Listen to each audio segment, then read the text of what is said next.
Glória a Deus. Povo de Deus, paz do Senhor Jesus. Aproveitando que vocês estão em pé, abra comigo.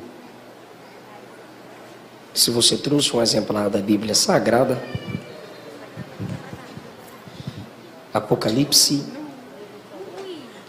capítulo de número 10. Queridos, Apocalipse, capítulo 10, podemos ler? Versículo 1 a seguir. E vi outro anjo forte, que descia do céu, vestido de uma nuvem. Por cima da sua cabeça estava o arco celeste. O seu rosto era como o sol e os seus pés como colunas de fogo. E tinha na sua mão um livrinho aberto. E pôs o seu pé direito sobre o mar e o esquerdo sobre a terra. E clamou com grande voz, como quando brama o leão. E havendo clamado, os 7 trovões fizeram soar suas vozes. E sendo ouvidas dos 7 trovões as suas vozes, eu ia escrevê-las. E quando eu ia escrevê-las, uma voz do céu me disse: sela o que os 7 trovões falaram, e não os escreva. E o anjo que vi estar sobre o mar e sobre a terra levantou a sua mão ao céu e jurou por aquele que vive para todo o sempre, o qual criou o céu e o que nele há, e a terra e o que nela há, e o mar e o que nele há, que não haveria mais demora. Mas nos dias da voz do 7º anjo, quando tocar a sua trombeta, se cumprirá o segredo de Deus, como anunciou aos profetas seus servos. E a voz que eu do céu tinha ouvido tornou a falar comigo e disse: vai e toma o livrinho aberto da mão do anjo que está em pé sobre o mar e sobre a terra. E fui ao anjo dizendo: dá-me o livrinho. E ele me disse: toma-o e come-o, e ele fará amargo o teu ventre, mas na tua boca será doce como mel. E tomei o livrinho da mão do anjo e o comi, e na minha boca era doce como mel, e havendo-o comido, o meu ventre ficou amargo. E ele me disse: importa que profetizes outra vez a muitos povos, nações, línguas e reis. Podeis assentar. Queridos irmãos, há 2 livros na Bíblia. Há 2 livros na Bíblia, perseguidos e desprezados. O diabo odeia o Gênesis. E isso ele manifesta nas faculdades federais e através de teólogos liberais. O diabo também consegue ocultar o Apocalipse. E dentre nós temos aqueles que desprezam esse livro por falta de interesse, pelas notícias espalhadas de que é um livro de catástrofe. Mas quando você abre o livro do Apocalipse, no seu primeiro capítulo, está escrito que é a revelação de Jesus Cristo. São as vitórias de Cristo Jesus e da igreja. Logo, se o Apocalipse revela as vitórias de Jesus e da igreja, ele revela as derrotas de Satanás. Enquanto o Apocalipse mostra as glórias da igreja na glória e o Cristo de toda a glória, ele escancara o futuro do diabo.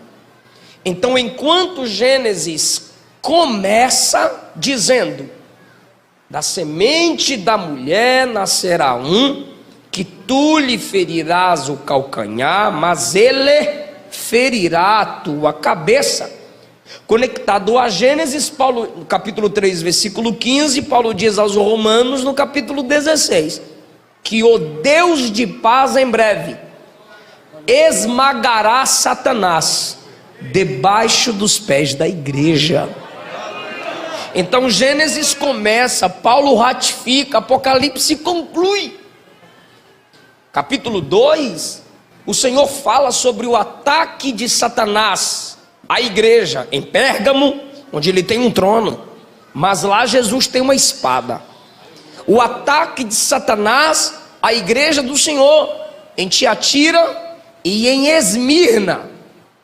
Apocalipse, no capítulo de número 12, mostra a mulher que dá à luz a um filho. Israel, de onde vem Jesus.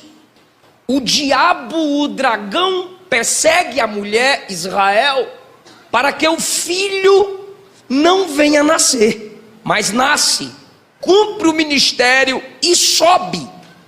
Nos ares o dragão luta para destruí-lo também, mas João assiste a derrota decretada de Satanás. E o dragão, a antiga serpente, que é Satanás, caiu. Então, mais uma vez, a derrota do diabo é escancarada no Apocalipse. No capítulo 13, nós temos a ascensão do anticristo, com o dragão, o diabo, e o falso profeta, a trindade maligna, a imitação do Deus triuno. Mas esses que se unem a partir do 13, no 16, seu trono é derrotado. O diabo é revelado, tanto ele quanto os seus servos, como derrotados. Quando lemos Apocalipse 17 e 18, nós temos o sistema político e religioso que se submete a Satanás, destruídos. E enquanto a prostituta e a Babilônia, que é o sistema político e religioso que se opõe a Deus, nos capítulos 17 e 18 caem, repito, enquanto a prostituta e a Babilônia, que são o sistema político e religioso que se submetem a Satanás e caem, em Apocalipse 17 e 18, no 19, João é chamado a enxergar a noiva do Cordeiro no monte. O capítulo 20 narra quando o milênio inicia e o diabo é preso por 1000 anos por um anjo. E depois que ele é solto, ele vai enganar as nações, porque Deus nunca obrigou ninguém a servi-lo. E quando ele vai obrigar as nações para se rebelarem contra a igreja que já reina com Cristo nessa terra, quando ele com seus asseclas cercarem o arraial dos santos, muitos pensarão: agora ele vence. E diz a Bíblia, cai fogo do céu, e o diabo perde mais uma. E no capítulo 20 a 21, nós temos essa declaração de derrota total. No capítulo 21, nós temos o diabo sendo lançado no lago de fogo e enxofre. E quem está lá? A partir do versículo 11, quem está lá? Todos aqueles que se uniram a ele, todos aqueles que desprezaram a mensagem da igreja. Versículo 10 do capítulo 20, o diabo que os enganava, ou seja, o enganador e os enganados, foi lançado no lago de fogo e enxofre, e vai encontrar seus parceiros, o anticristo e o falso profeta. E Apocalipse diz: de dia e de noite serão atormentados para sempre. O atormentador agora vai ser atormentado. Nunca mais diga e nunca mais acredite que o diabo lá no inferno, no lago de fogo, vai ficar espetando as pessoas, rindo das pessoas, dando gargalhada das pessoas. Não vai, não. Tanto ele quanto seus servos serão eternamente atormentados. Apocalipse mostra que alegria, sorriso e felicidade é uma promessa só para a igreja no novo céu e na nova terra. É por isso que o diabo desfaz do Gênesis e do Apocalipse, porque nenhum de nós gostaríamos quereríamos que nossas derrotas fossem expostas. Nenhum de nós. Quando se lê o Gênesis, nós sabemos de onde viemos, da queda, da rebeldia, da maldição, do fracasso de Adão. Então, se você só lê o Gênesis, o diabo olha para você, olha para nós e diz: sua natureza é caída. Vocês nasceram escravos do pecado. E é isso mesmo. E não vem inventar não, que se o diabo falar isso, ele está falando, pelo menos nisso aqui, ele está falando a verdade. Sim, se você só lê o Gênesis, você diz: minha natureza sim é caída. Eu tenho potencial sim de rebelião e pecar contra Deus. O meu passado é derrota, Satanás, e o teu passado é de glória. Mas quando eu chego no Apocalipse, Satanás, o seu futuro é o lago de fogo, e o futuro da igreja é a glória, reinando eternamente com Jesus. Então, pastor, por onde eu começo a ler a Bíblia? Pelo começo, Gênesis.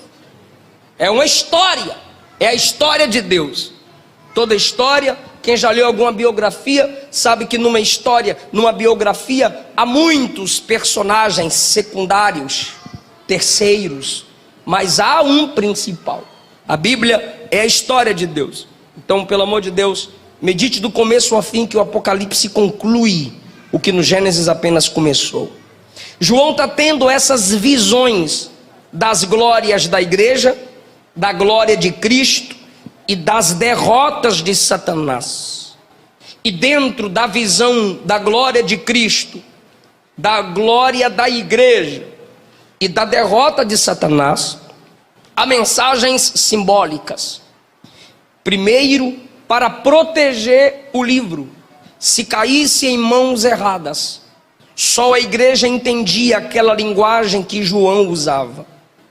Segundo, um símbolo aponta para algo maior, nunca é uma realidade final. Quando João escreve o capítulo de número 10, ele tem uma visão de duas novas coisas. Ele tem um novo ser e ele tem um novo livro. Tudo que é novo é diferente, e na maioria das vezes o que é diferente assusta. João vê anjos. No capítulo 1 tem um anjo que o acompanha. O Pai reverbera as glórias de Cristo, o Filho. O Filho reverbera sua glória ao anjo. O anjo transmite a glória de Cristo, que recebeu do Pai, para João. E João transmite a revelação do Pai para o Filho através do anjo para a igreja. Então João começa a ter experiência com o anjo desde o capítulo 1. Depois, no capítulos 4 e 5, ele vê os anjos nos céus, glorificando a Deus, cantando.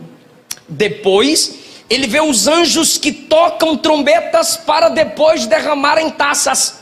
Primeiro vem a trombeta que anuncia, depois vem as taças do decreto do juízo, porque Deus nunca, em sua misericórdia, decreta o juízo sem antes anunciar aos homens que o juízo virá se permanecerem em seus pecados.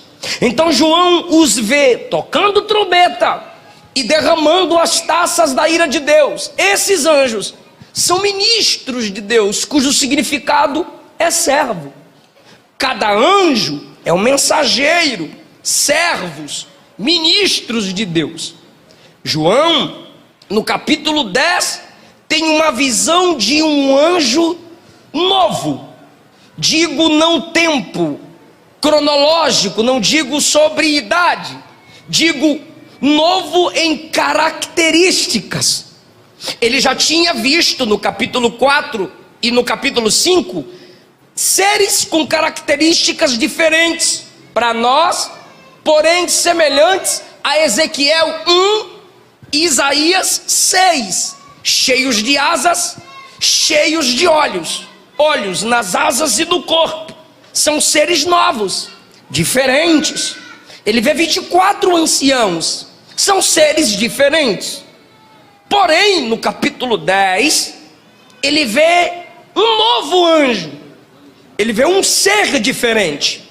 Também, no capítulo 1 se fala de um livro que é o próprio Apocalipse. No capítulo 5 se fala de outro livro, que é o termo de posse da terra. Capítulo de número 20, 21, fala sobre os livros que serão abertos no dia do juízo final. Mas no capítulo 10, João vê um novo livro, um livro diferente, conteúdo diferente, característica diferente, nas mãos de um ministro diferente, e é chamado de livrinho, está aberto, é dado a João, e ele tem que comer. Então é perceptível um novo mensageiro e um novo livro. Se é novo, é diferente. Então nós temos um mensageiro diferente e nós temos um livro diferente. Como eu já disse, cada anjo é um ministro, cada anjo é um servo. João está falando das glórias de Cristo e das glórias da igreja. As glórias de Cristo são reveladas honrando a igreja, mostrando o futuro da igreja. E quando a gente olha para a Bíblia Sagrada, nós precisamos aprender a servir, porque o Apocalipse mostra que a igreja é constituída de servos. Então olha as características desse novo servo, desse novo anjo, desse mensageiro diferente. Vi outro anjo forte que descia do céu, vestido de uma nuvem. Primeiro lugar, suas vestes são diferentes. João os vê cercado de nuvens como se fossem vestes, indicando que não há trevas em volta dele, porque a expressão nuvens aqui são essas nuvens brancas que você as admira. Então não há trevas. Ele vestido de nuvens também indica a sua altura e o seu alcance. Então ao seu redor há nuvens, que no livro do Apocalipse se refere à glória de Cristo Jesus em movimento. Em segundo lugar, ele diz assim: sobre sua cabeça há um adorno. Então suas vestes são diferentes, o adorno da sua cabeça é diferente. João diz assim: sobre sua cabeça estava o arco celeste. O arco celeste, queridos, foi posto por Deus pós-dilúvio como um símbolo da sua misericórdia. Deus disse para que os homens se lembrem que através da minha misericórdia eu não mais matarei, não destruirei a terra com água, eu porei o arco celeste no céu. E todos sabem que depois de uma grande tempestade aparece o arco celeste. Há um grupo isolado dizendo que pertence a eles. Mentira! É símbolo da aliança de Deus com os homens pela sua misericórdia. Então em sua volta não há trevas, há nuvens brancas. Em sua cabeça há um adorno diferente, vestes diferentes, celestiais. Um adorno diferente que também é celestial, o símbolo da misericórdia. Terceiro lugar, o seu rosto é diferente. Versículo 1. O seu rosto era como o sol, ou seja, um brilho no qual é impossível fixar o olhar. João afirma que o rosto do mensageiro tem uma glória excepcional. Lembra de quando Moisés descia do monte com as tábuas da palavra de Deus nas mãos? A Bíblia diz que o seu rosto brilhava. Enquanto Jesus orava no monte da transfiguração, a Bíblia diz que a face de Jesus brilhava como o sol. A Bíblia Sagrada também diz que Estevão, enquanto era observado pelos seus inimigos, enquanto morria, enquanto era ameaçado, alguém o via com um rosto semelhante ao rosto de um anjo. A face desse ministro é diferente. Em quarto lugar, seus pés são diferentes. Esse ministro, diz o texto no versículo 1 e 2, que, versículo 1, suas pernas e pés são como colunas de fogo, e um pé está no mar, e o outro está na terra. Imagine o tamanho, pelo amor de Deus, um pé no mar, outro na terra, e a cabeça está lá no arco celeste. E as nuvens o cobrem como vestes. É um ministro diferente. E enquanto eu vejo esse ministro, eu vou lembrando de Jesus e também vou lembrando da igreja, que é formada de servos e servas de Deus. Esse ministro tem uma voz diferente. Versículo de número 3: clamou com grande voz, como quando brama o leão, e havendo clamado, os 7 trovões fizeram soar as suas vozes. Ou seja, João diz que quando esse ministro fala, sai um som de autoridade que lembra o bramido do leão. Mas quando ele brada como leão, João ao mesmo tempo ouve trovões que ecoam no céu. Então tem o brado do leão que ecoa aqui na horizontal, e tem o brado do trovão que ecoa na vertical. João consegue identificar e diz: é diferente. Depois, em sexto lugar, esse ministro levanta a mão e jura por aquele que vive pelos séculos dos séculos, do versículo 6. Qual é o juramento dele? O juramento desse ministro é: não haverá demora.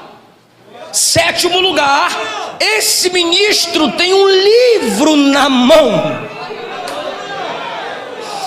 E enquanto João observa o livro na mão do ministro, ele ouve uma voz que diz: vai lá no ministro e pega o livrinho aberto da mão dele. João vai, e quando João vai pedir o livro da mão do ministro, o ministro diz: pega, come. E João diz: obrigado. E o ministro diz: vai ser doce na boca, mas vai doer aqui dentro. João diz: obrigado. E João come o livrinho, e do jeito que o ministro falou, aconteceu. E quando João obedece o que o ministro ordena, ele ouve uma voz que diz assim: importa, ou seja, é necessário que você profetize, que você pregue a povos, línguas, muitos povos, nações e línguas e reis. O que isso tem a ver com a igreja? É que a igreja é composta de ministros diferentes. A igreja é composta de pessoas diferentes. Não há necessidade de nos igualarmos, não há necessidade de descermos o nível. A gente, como igreja, não precisa imitar o mundo. Se o mundo quiser ser feliz, que imite a igreja, porque ela é original. Somos diferentes, assembleanos são diferentes. Não adianta teólogos liberais, não adianta crentinhos Nutelas quererem nos despentecostalizar, não adianta. A Assembleia de Deus tem raiz. Nossas doutrinas são pautadas nas escrituras sagradas. Sim, Deus nos chamou para fazermos a diferença e nós não vamos abrir mão disso. Então, esse anjo tem vestes diferenciadas, vestes de nuvens. A igreja de Deus também. As vestes do santo são diferentes. Deus tem compromisso sim com nossa postura, com a nossa aparência. O adorno da cabeça dos servos de Deus é diferente. É um tipo de capacete, um tipo de proteção para a mente. O adorno está conectado ao arco celeste. A igreja tem um adorno na sua mente, a igreja tem um adorno sobre a sua cabeça. Paulo escreveu aos Efésios: a gente tem o capacete da salvação. Guarda a sua mente com a palavra, meu filho. Proteja a sua mente com a palavra, minha filha.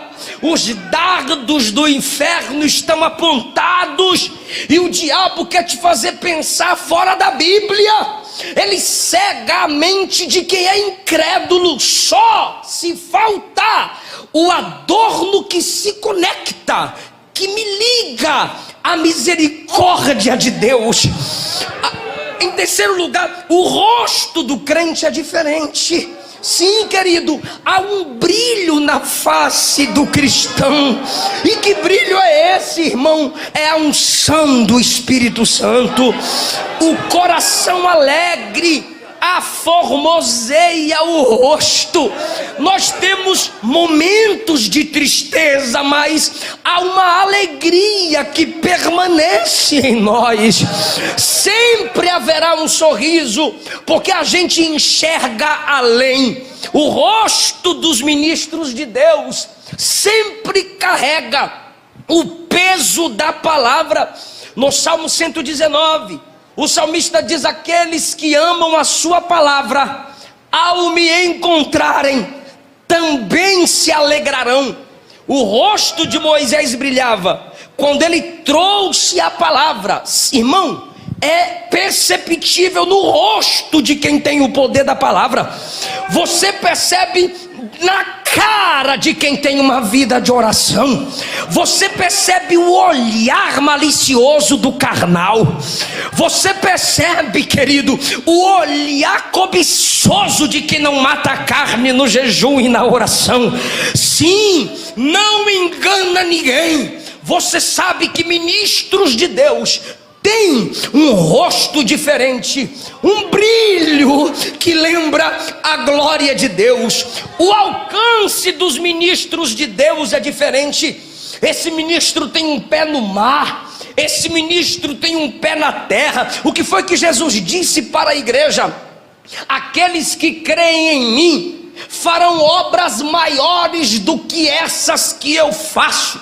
Jesus não disse que só os apóstolos fariam, senão os cessacionistas teriam razão, mas não tem, porque Jesus não disse que os apóstolos fariam obras maiores. Jesus disse: aqueles que creem, e o povo que crê ainda faz parte da igreja de Deus, farão obras maiores do que essas que eu faço. Não são obras maiores em essência, óbvio, claro que não. São obras maiores em alcance, porque o ministério de Jesus, geograficamente falando, alcançou a Palestina e algumas multidões, mas a igreja que ele estabeleceu na terra tem alcançado o mundo.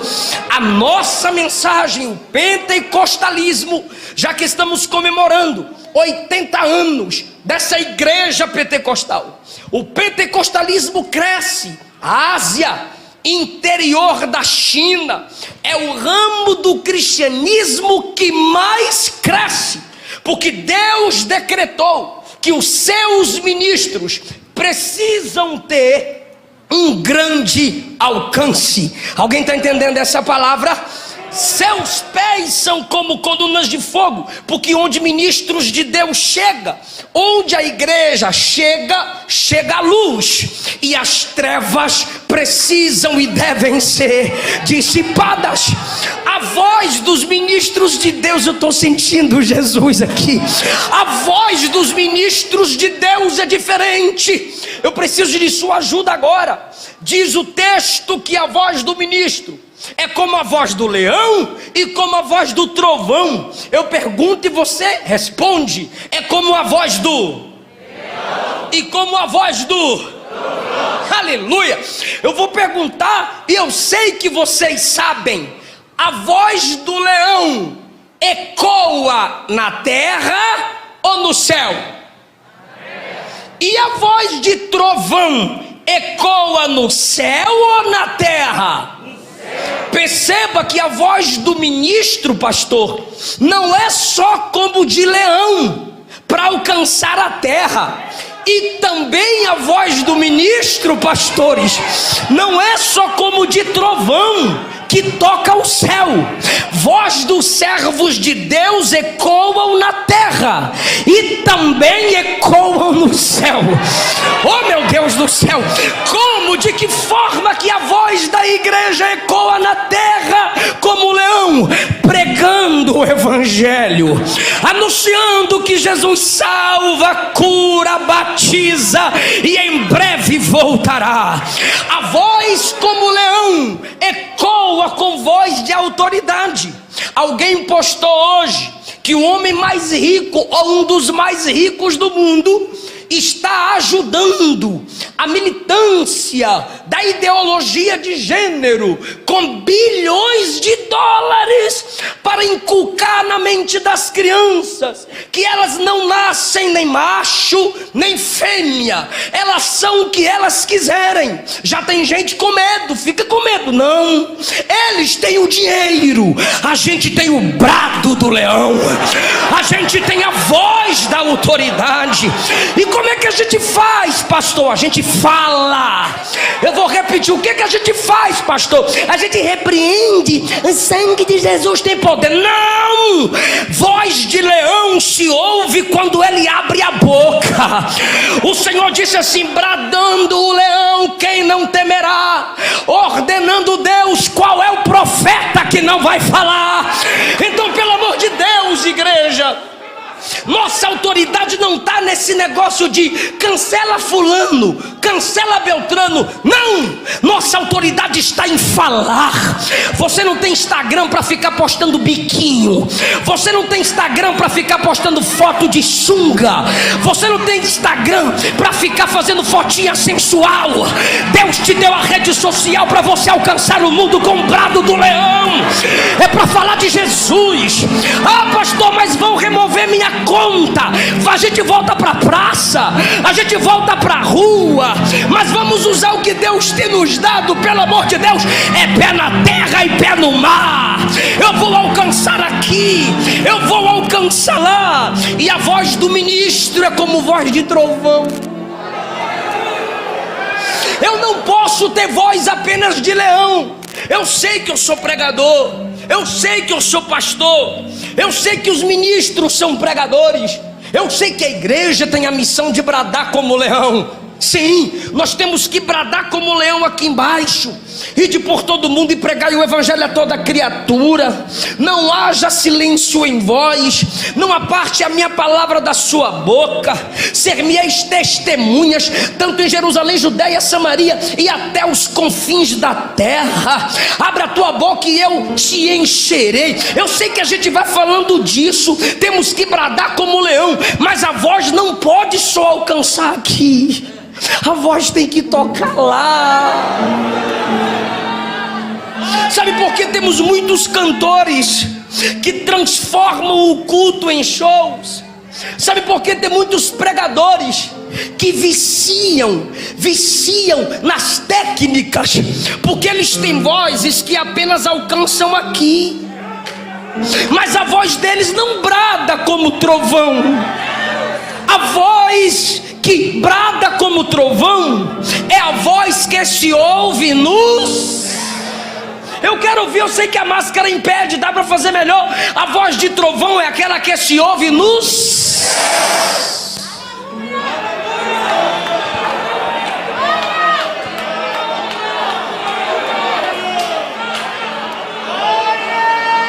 E o que é voz de trovão que ecoa no céu?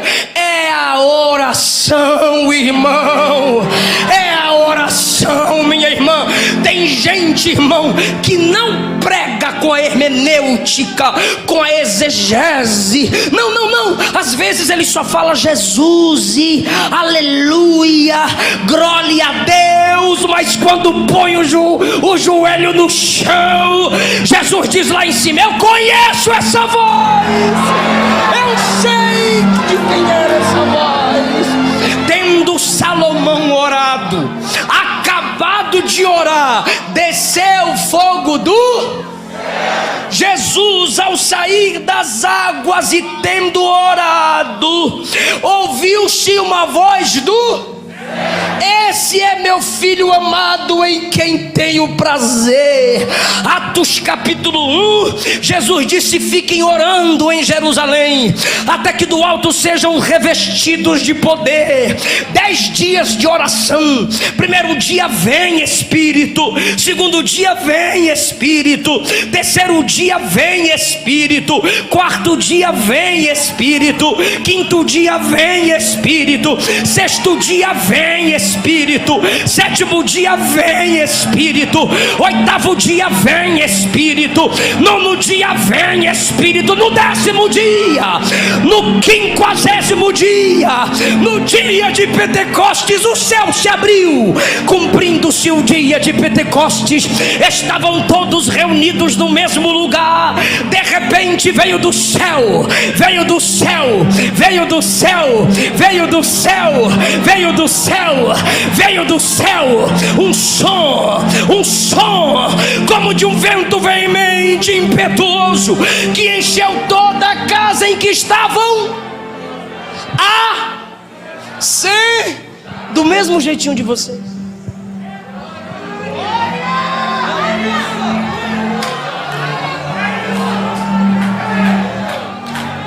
Porque eu não faço minha voz ecoar no céu através de malabarismos. Eu não faço a minha voz ecoar no céu distorcendo textos. Eu não faço a minha voz mover o céu brincando com seus sentimentos.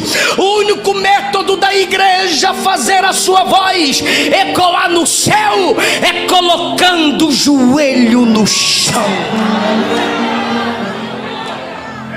O único modo da voz dos ministros de Deus tocarem o céu.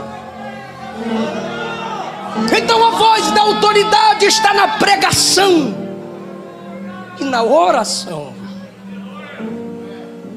Pastor, mas há fraquezas em mim.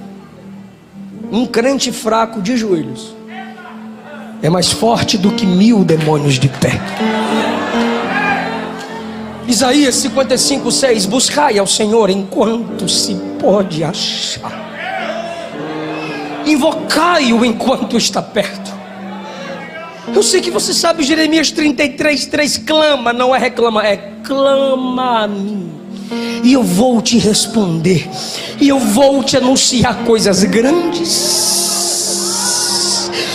firmes, que você ainda não sabe. Mateus 21:22: tudo que pedires em oração, crendo recebereis. Romanos capítulo 12, versículo 12: sede perseverantes na oração.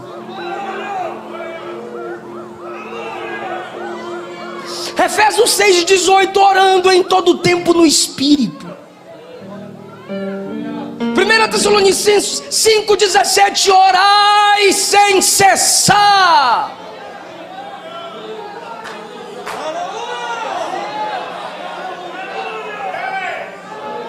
Show laramanda rabachoranda laramando querias.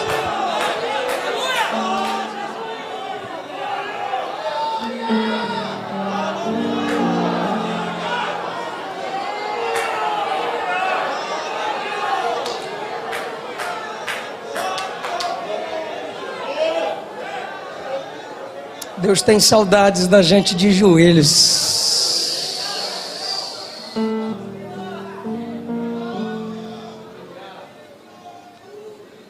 Se humilhe em oração, irmão. Ninguém derruba quem já está de joelhos.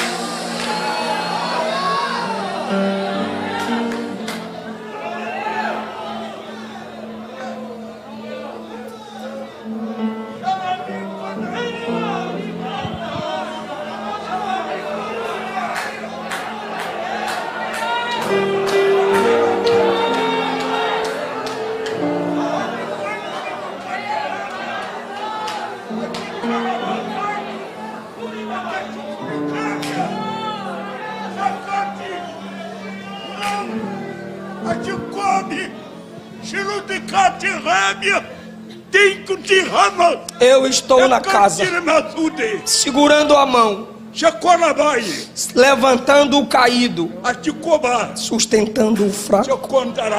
Não desista, pois não desisti da minha igreja. Sou eu quem a faço clamar, sou eu quem a faço bradar. Minha ordem foi dada, e eu não ordeno sem capacitar. Se eu dei a ordem, obedece, porque eu estou na frente, diz o Senhor.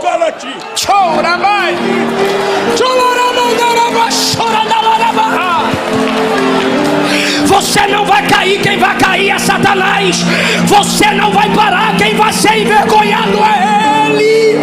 Deus está dizendo que a unção desce hoje aqui, a graça desce hoje aqui, os dons espirituais descem hoje aqui. Quem acredita, levanta a mão, abre a boca, dê glória ao Deus da palavra, porque a voz de trovão já ecoa.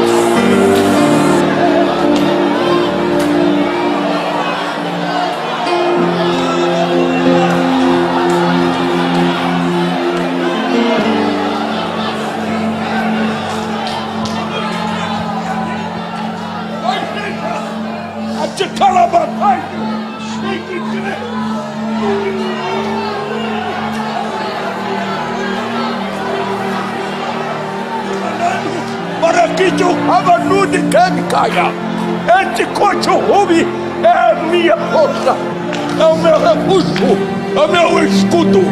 Desse cachorro, eu estou contigo. Não te cancelar, Manuti. Essa é a minha mão sobre ti.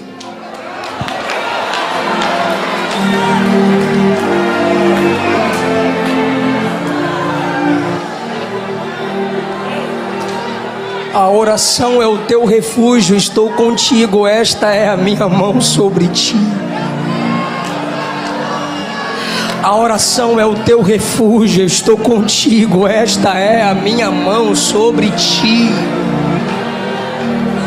A oração é o teu refúgio, estou contigo, esta é a minha mão sobre ti.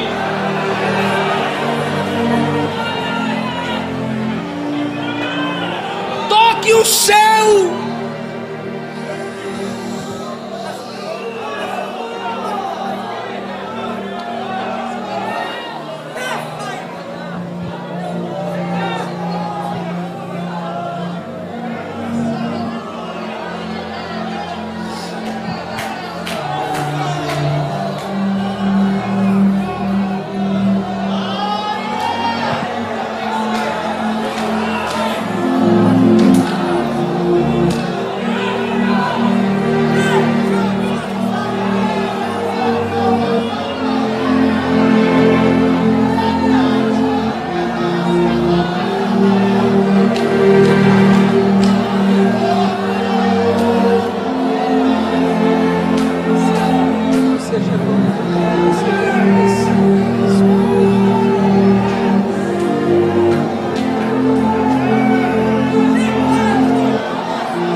Outra coisa senão a oração, pastor Rio. Quando João acaba de contemplar esse ser diferente, há um livro diferente na mão do ministro diferente. E esse ministro que tem um livro na mão, ele brada no versículo 6: não haverá mais demora.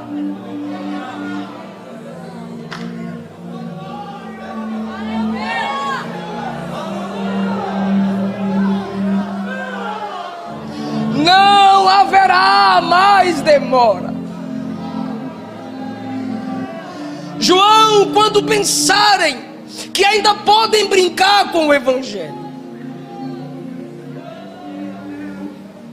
quando o amor de muitos se esfriarem, quando o casamento se tornar descartável, quando o ministério se tornar trampolim para a ascensão pessoal, é preciso bradar-lhes com voz de leão e de trovão: não haverá mais demora. Mas desde que meus pais e avós viviam, eles diziam que não haveria mais demora. Sim, porque eles viveram sempre na expectativa da vinda do Senhor.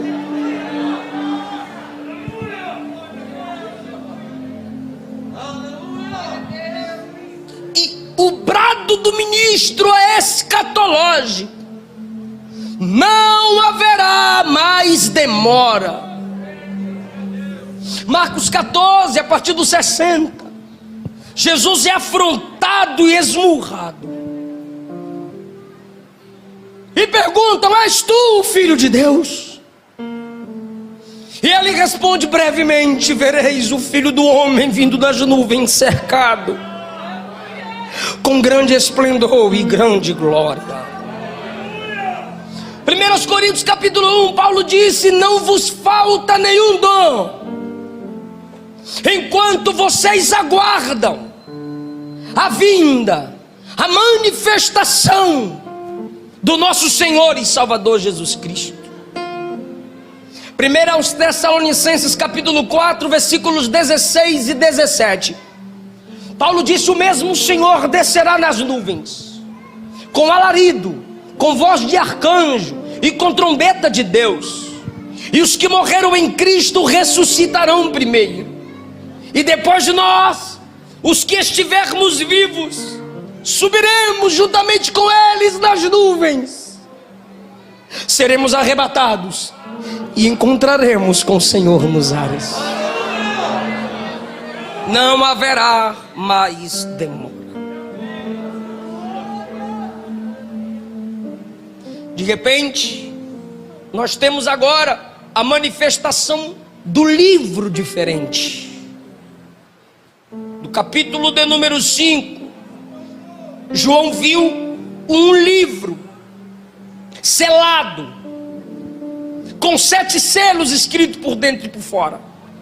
Mas o livro do capítulo 5, apenas o pai e o filho têm acesso. Esse livro do capítulo 10, o ministro diferente tem autoridade para dar esse livro a João. Então, o livro do capítulo 5 é para quem é digno, e só um é digno. Mas o livro do capítulo 10 é para quem é necessitado. Por isso o anjo diz a João: pega e come, porque ele é apresentado a João, digo, o livro, como um alimento. E alimento é necessidade diária. E se o livro é apresentado como um alimento que é necessidade diária, por que a gente quer ler Bíblia uma vez no mês? João recebe o livro e se alimenta dele. E do que você se alimenta, isso te fortalece. João não altera o livro, que é a palavra de Deus a ele. João não altera nada no livro. O livro é chamado de livrinho do começo ao fim. Livrinho devido à estatura de quem o segura. Livrinho devido à porção que é dada a João, porque a cada um é dada a porção. Então, João não altera o conteúdo nem o livro, ele é alterado. Ele sente o doce e ele sente o amargo. Ninguém tem autoridade para alterar o livro. O seu direito é simplesmente se alimentar do livro. O livro está aberto porque desde a abertura dos 7 selos não há mais segredos. Daqui as revelações. Quem nas revelações medita, obterá conhecimento do que Deus quer falar ao seu povo. Quando João vê o livro aberto na mão do ministro, ele ouve uma voz que diz assim: vai lá e pega o livro. João foi muito inteligente. Um ser daquele tamanho, João não ia simplesmente chegar lá e pegar. João é inteligente. O ministro está com o livro aberto na mão, e a voz diz a João: pega o livro. João vai lá no ministro e fala assim: me dá. Aí o ministro olha para ele.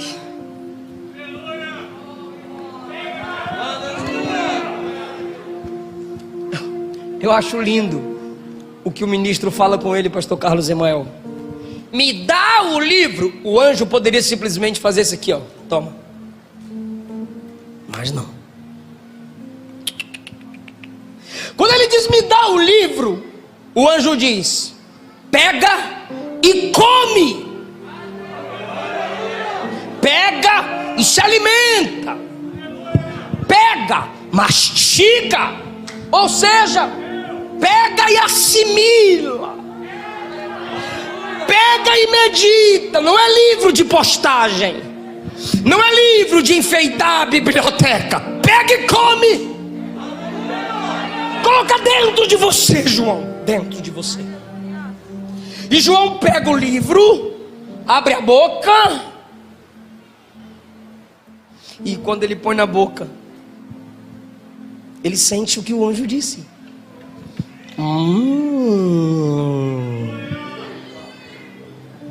Doce como mel.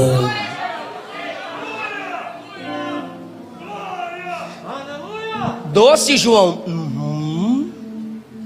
Aí o anjo, estou conjecturando, se ficar na boca, tu pode cuspir. Lembra da mamãe dando comida? Engole.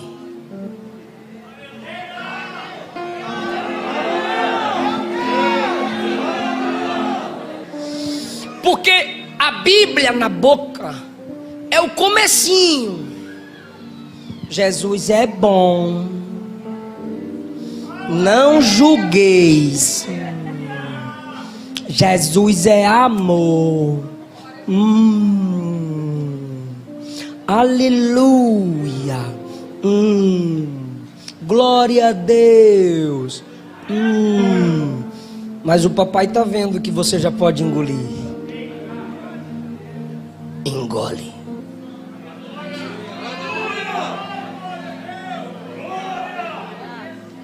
Dar glória a Deus é bom. Glória a Deus é gostoso.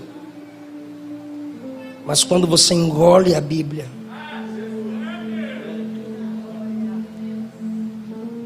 dói lá dentro, porque diz assim: o único digno de glória sou eu. Pregar é bom, é o mel. Mas quando você engole, ela diz assim: viva o que prega.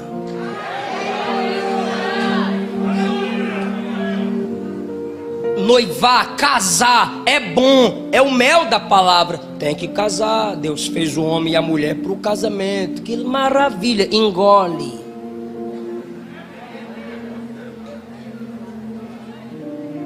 Ame a sua esposa como Cristo ama a igreja. Amarga. Respeite seu marido como a igreja é submissa a Cristo. Amarga. Eu quero um filho, Deus vai me dar um filho. É a herança do Senhor, o fruto do ventre. É galardão, Salmo 127. É docinho, que coisa gostosa, que coisa fofura. Olha que tem gostosinho, né? É bonito demais. Engole. Atrasa o leite. Tira o bico. Fala não. Aí você diz: ai meu Deus, que luta.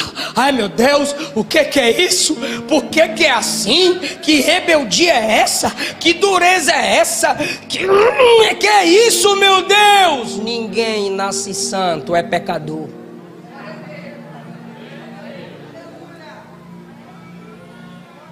A semente de Adão está aí. Aí você tem que engolir Salmo 51, em pecado concebido.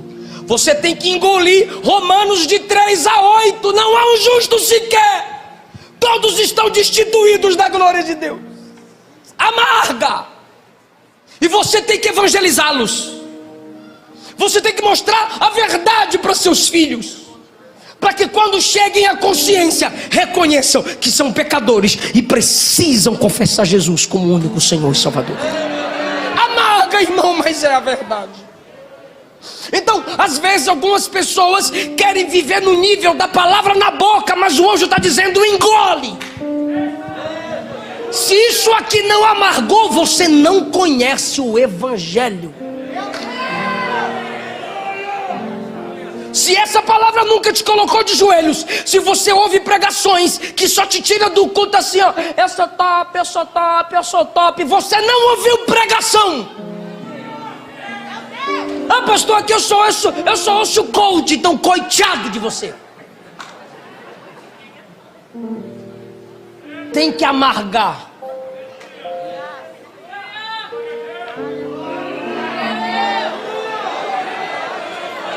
Tem que doer. João diz: me dá o livro. E comi o livro. Quando João comeu, ele faz assim, ó.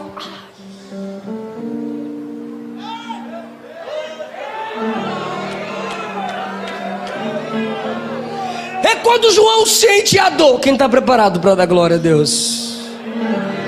É quando João sente a dor. É quando João sente o amargo que ele ouve o anjo bradar: a partir de agora você vai profetizar para nações, línguas, povos e...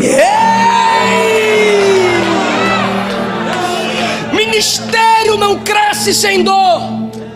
Família não prospera sem dor. Ninguém se desenvolve sem dor.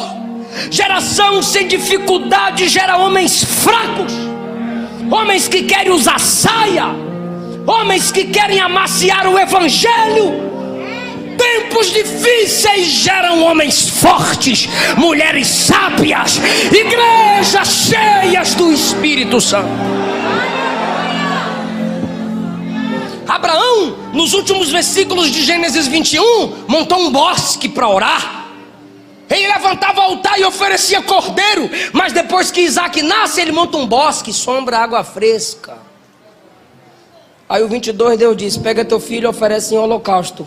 Mata e queima totalmente no altar. Porque ninguém se desenvolve na intimidade com Deus confortavelmente.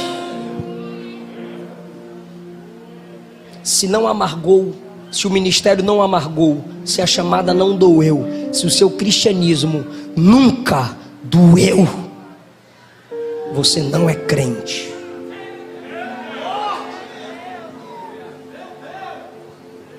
Ninguém é Israel de Deus se enfrentar o amargo do deserto. Ninguém é Daniel de Deus se enfrentar a cova.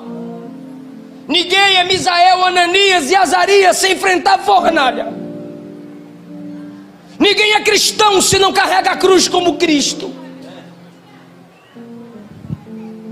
Ninguém pode ter um ministério tão lindo como o de João se não sabe o que é solidão por causa do Evangelho.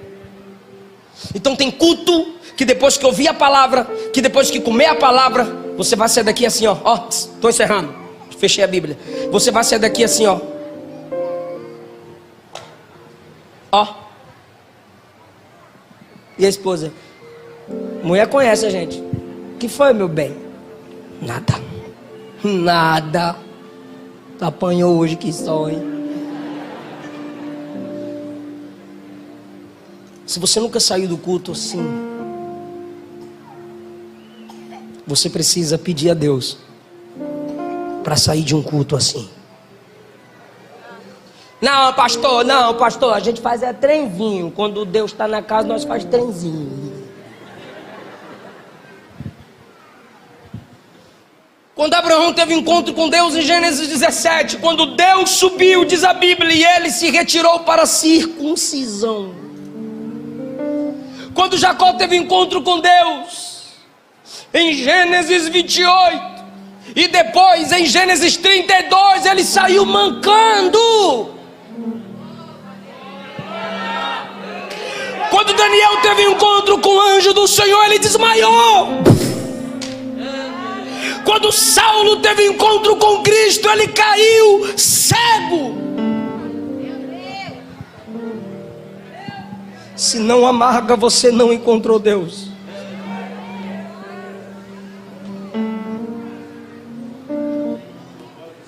É melhor a ferida do amigo verdadeiro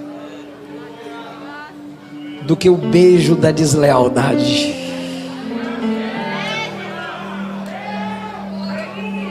Está amargando, pastor. Eu estou pensando em desistir, pastor. Moisés também. Eu estou pensando em desistir. Está amargando, pastor. Elias também. Eu estou pensando em desistir porque está amargando, pastor. Jeremias também. Mas quando amargou para Elias e disse não dá mais, para mim acabou, eu estou sozinho na caverna, o Senhor lhe disse: que fazes aqui? Teve gente que não entendeu, eu vou repetir. Eu estou sozinho, está amargo demais, eu estou sozinho, não tem ninguém, não tem ninguém, Aí Deus diz: que fazes?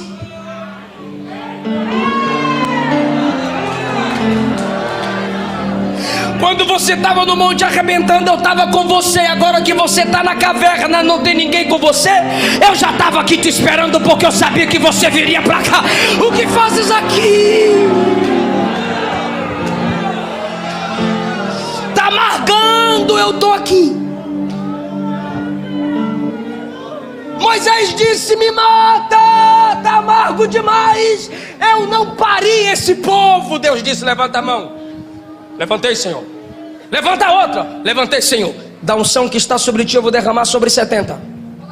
Não entendi, Senhor. Tu tem unção para mais 70 e quer morrer, cara.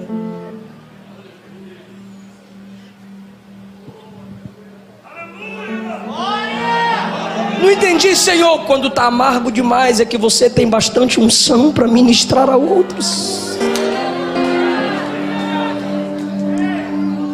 Jeremias disse: eu vou desistir, para mim não dá mais, está amargo demais. Deus disse: se competindo com homem você já cansou, imagina quando eu te colocar para competir com cavalos.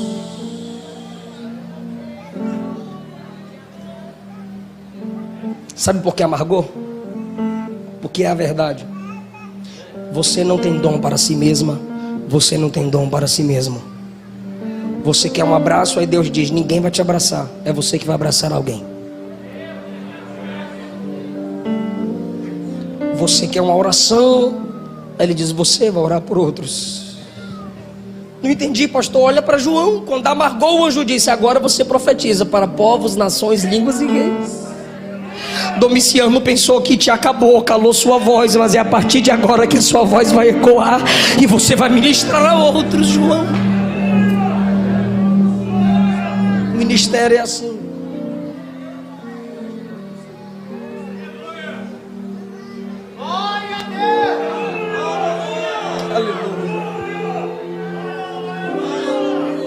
Aleluia.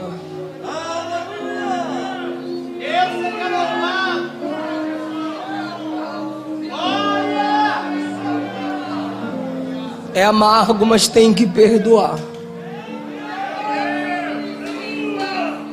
É amargo, mas tem que interceder. É amargo, mas tem que acreditar. É amargo, mas tem que insistir. Fica em pé.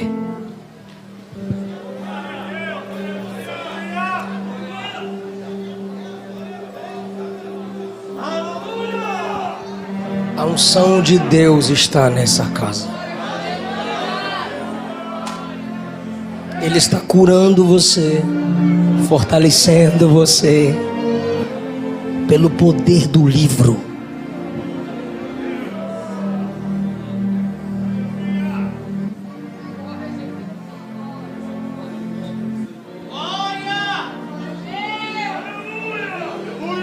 Você pode fechar os olhos. Ó Deus de João, ó Deus que se apresentou a João, aqui estão seus ministros, cuja mente precisa ser ligada ao arco celeste. Envolto deles o Senhor coloca nuvem de glória. Nos pés deles o Senhor coloca a luz da palavra. No rosto deles o Senhor coloca o seu brilho. Nas mãos deles estão o livro. E às vezes esse livro nos confronta ao ponto de amargar.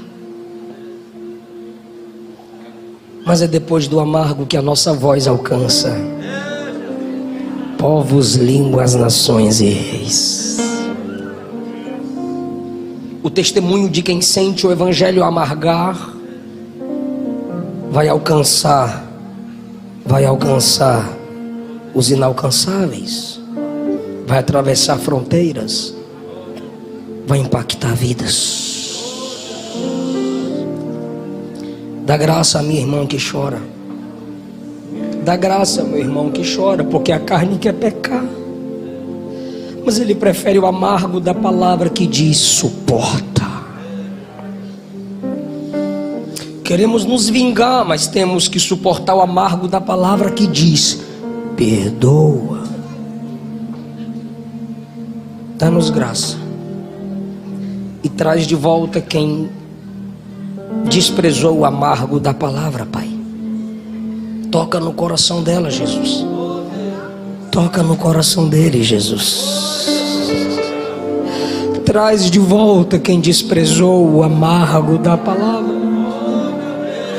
Porque é depois do amargo que chega a palavra do alcance ministerial. Em nome de Jesus. Em nome de Jesus.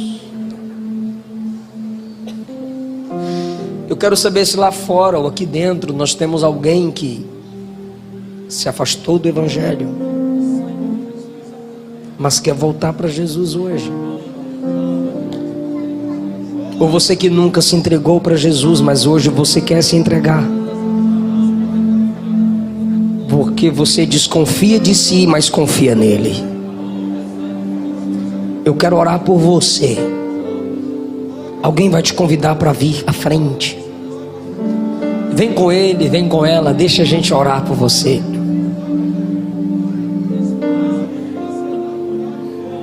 A gente vai orar por você porque é a noite de mudança e salvação. Põe dó maior para mim. Dó maior.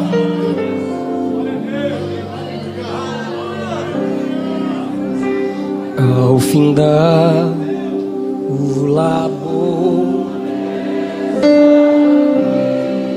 Aqui está a primeira pessoa para Jesus, onde está a segunda? Quando a morte ao seu lado chegar, que destino há de ter? Você que está aí fora, eu estou te esperando, vem para Jesus. Qual será o futuro teu lar?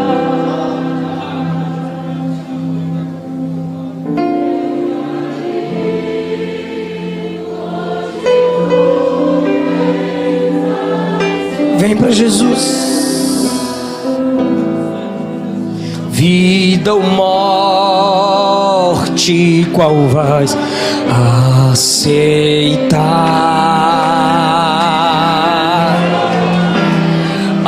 Amanhã pode ser. Onde está a terceira pessoa para Jesus?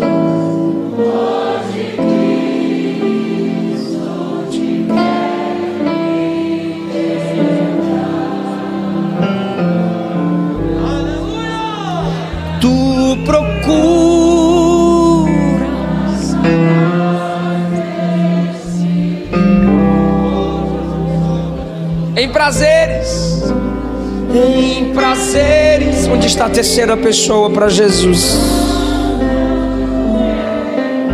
Você caiu, mas a promessa está de pé.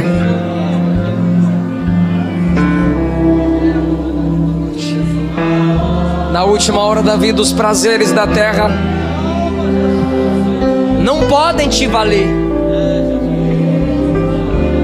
não podem te satisfazer. Vem para Jesus. Canta forte, irmão. Meu amigo, hoje tu tens a escolha.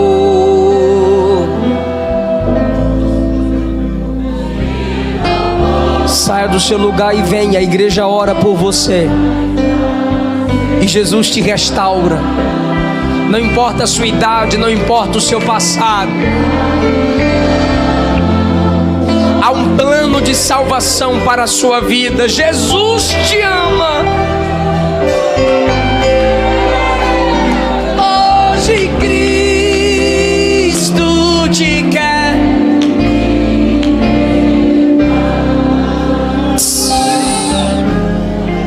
Se tu, minha alma, Deus suplica e não recebe.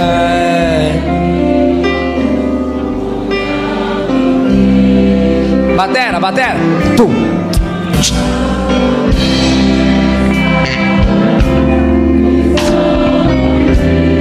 Infalíveis pra te valer. Escuta aí, porque te abates, ó minha alma, e te incomoda. Uma vida, duas vidas, três vidas, quatro vidas. Onde está a quinta vida para Jesus? Não tenha medo.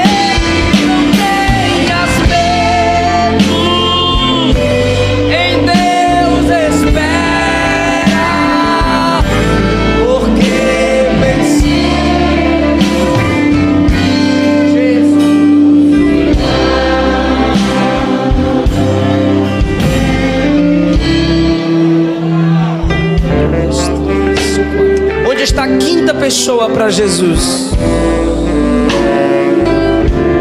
A quinta pessoa para Jesus. Você sabe que Ele está te chamando. Jesus de todos.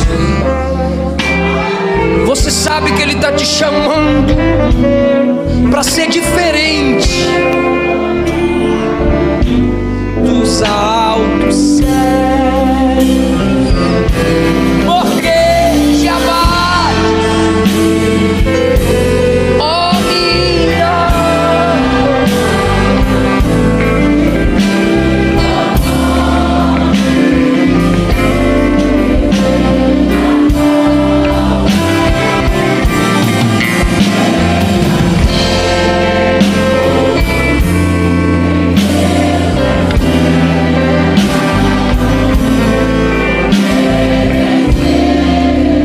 Onde está a quinta pessoa para Jesus?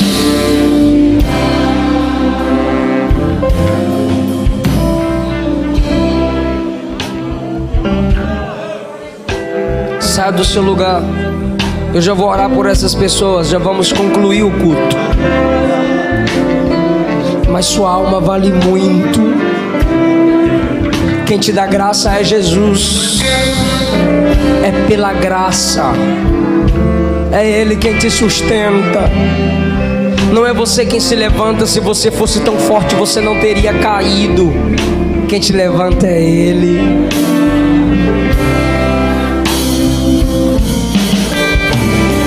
Quem te fortalece é Ele.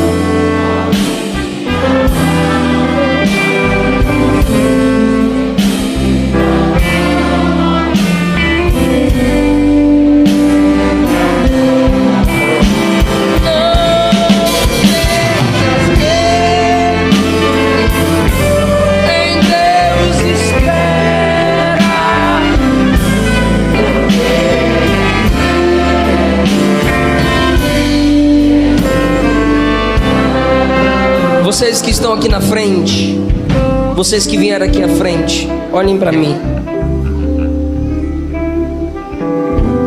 Romanos capítulo 10 diz: crendo com o coração, confessando com a boca, que o Cristo ressuscitado dentre os mortos é o Senhor, serás salvo. 1 João capítulo 2 está escrito: quem nega o Filho de Deus não tem o Pai. Mas aquele que confessa o Filho de Deus, esse tem o Pai. Mateus 10, Jesus disse que quem o negar, Ele o negará. Mas quem confessá-lo, Ele confessará seu nome diante do Pai e diante dos anjos. Então eu vou fazer uma oração, um modelo e simples. Vocês simplesmente repetem a oração. Porque o fato de vocês terem vindo à frente não foi a insistência do pregador, já é a ação do Espírito Santo. Abaixe a cabeça comigo em sinal de humildade. E vocês que vieram aqui à frente, repitam após mim: Senhor Jesus, eu me entrego a Ti. Eu Te recebo como meu único Senhor e meu Salvador. Escreve meu nome no seu livro. Amém. Aplaude eles, irmãos. Glória a Jesus.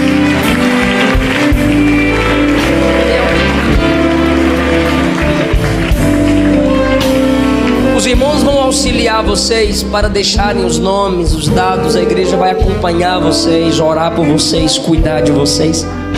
Amém? Queridos, muito obrigado cada um de vocês. Eu agradeço essa rica oportunidade, em nome de Jesus.